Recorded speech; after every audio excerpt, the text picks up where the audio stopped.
ada lagi pertanyaan gini, apakah sama antara pelaku dengan korban?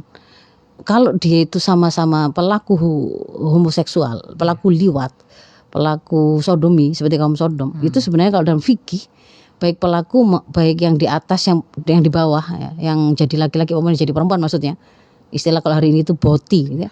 Boti itu berasal dari kata bottom. Bottom itu yang di bawah. Nah, kalau baik yang boti maupun yang jadi cowoknya ya sama-sama nggak ada perbedaan pendapat, hukumannya mati kalau dalam Islam. Kalau memang dia menyadari itu, dia melakukan itu sama suka dengan penuh kesadaran, itu hukumannya mati. Yang berbeda itu kan ya menjatuhkan hukuman matinya. Nah, tapi kalau kemudian ini adalah sebuah tindakan perkosaan, ya beda. Ketika seseorang itu dipaksa, ketika seseorang itu di luar kemampuan dia, kemudian dia dipaksa melakukan kejahatan itu, di hadis maupun di Quran tidak dikatakan dia akan dihukum. Jadi kalau misalkan ada di hadis itu kan bahwa Allah itu mengangkat dari kaumku catatan amal atau yang dianggap sebagai dosa itu dari 3 kelompok ya. Orang yang melakukan kesalahan itu karena ketidaksengajaan, karena lupa atau karena dia dipaksa. Nah, itu jadi kalau dipaksa ya dia enggak bisa disamakan dengan yang melakukannya dengan suka sama suka. Gitu ya. Kalau kemudian di Al-Qur'an bisa nanti dilihat di Al-An'am 145, nanti sahabat-sahabat atau Turul Fitar bisa melihatnya di situ.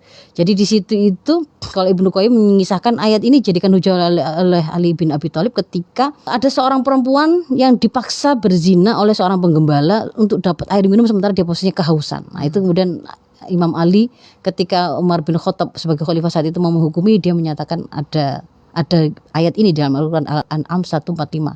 Itu menunjukkan bahwa kalau dipaksa itu Allah nggak akan menghukumnya. Karena darurat. Kalau perkosaan ya, kalau perkosaan. Tapi kalau kemudian di sini meskipun anak itu usianya 16, 17 dalam pandangan hari ini, undang-undang hari ini itu anak-anak, ketika kemudian dia melakukannya dengan suka sama suka, nah itu juga suatu kemaksiatan. Kalau sudah kemaksiatan, usia itu sudah mukallaf, kalau dalam pandangan Islam yang menjatuhkan sanksi memang negara.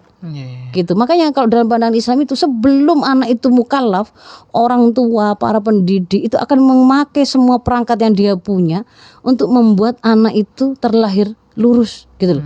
Untuk kemudian berjalan lurus supaya tidak sampai jatuh dihukum oleh negara.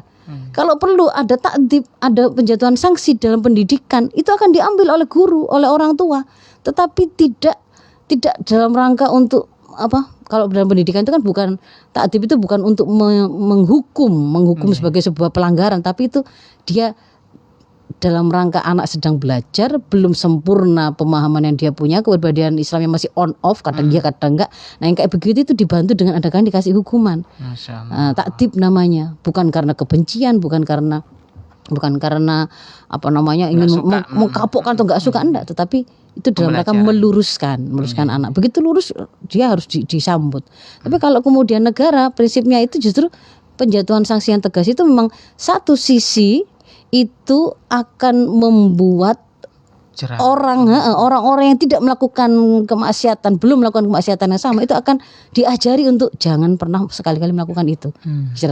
Sisi yang lain bagi pelaku ketika kemudian dia itu bertaubat nasuha gitu ya, dijatuhinya sanksi oleh negara, itu akan menjadi penebus adab dia di akhirat. Begitu. Jadi memang kalau taubatan nasuha orang akan berusaha ngambil hukuman itu karena dia ingin daripada di akhirat enggak seberapa hukuman di dunia ini kan gitu. Itu kalau dalam sistem Islam kalau hari ini memang belum ada karena memang tidak diterapkan di sistem Islam tersebut begitu ya Mas Ishak ya.